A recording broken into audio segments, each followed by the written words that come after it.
সারসার বাগাছড়া, জামতলা ও কায়বায় পৃথক দোয়া মাহফিল অনুষ্ঠিত, বেগম খালেদা জিয়ার রোগমুক্তি কামনা। এখন বিস্তারিত। যশোরের সারসা উপজেলার বাগাছড়া, জামতলা এবং কায়বায় বাংলাদেশ জাতীয়তাবাদী দল বিএনপির চেয়ারপারসন ও সাবেক প্রধানমন্ত্রী বেগম খালেদা জিয়ার রোগমুক্তি ও সুস্থতা কামনা করে পৃথক পৃথক আলোচনা সভা ও দোয়া মাহফিল অনুষ্ঠিত হয়েছে।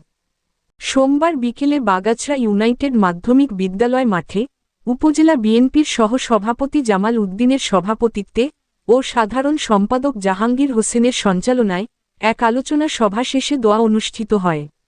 এই সময় উপস্থিত ছিলেন উপজেলা বিএনপির সভাপতি আবুল হাসান জহির এবং সাধারণ সম্পাদক নুরুজ্জামান লিটন।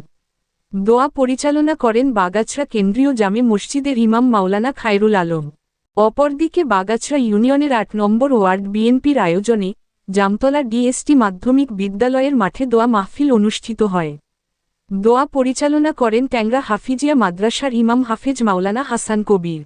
এছাড়াও একই সময়ে কায়বা ইউনিয়ন বিএনপি তাদের দলীয় কার্যালয়ে দোয়া অনুষ্ঠানের আয়োজন করে। এতে ইউনিয়ন বিএনপির সাধারণ সম্পাদক শহীদুল ইসলাম সহ অন্যান্য নেতৃবৃন্দ উপস্থিত ছিলেন। খবর এ নিউজ বাংলা।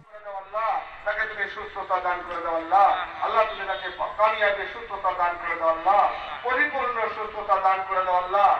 আল্লাহ তার অনুসারীদের মনের ভিতরে শান্তি আছে, তার ব্যবস্থা তুমি করে দাও আল্লাহ। আল্লাহ তার পথের প্রতীক যারা, তাদের অন্তরে যাতে শান্তি আছে, তারা যেন আবার তাকে সুস্থ অবস্থায় দেখতে পায়, তার পরিবেশ তুমি করে দাও আল্লাহ।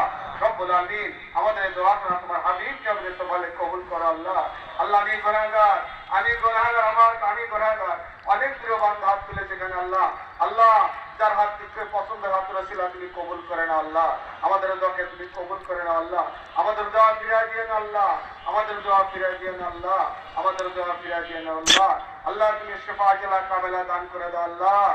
শিফা আজলা কামেলা দান করে দাও আল্লাহ। সুবহান রাব্বিকা রাব্বিল ইজ্জাতি আম্মা ইয়াসিফুন ওয়া সালামুন আলাল মুরসালিন ওয়ালহামদুলিল্লাহি রাব্বিল আলামিন।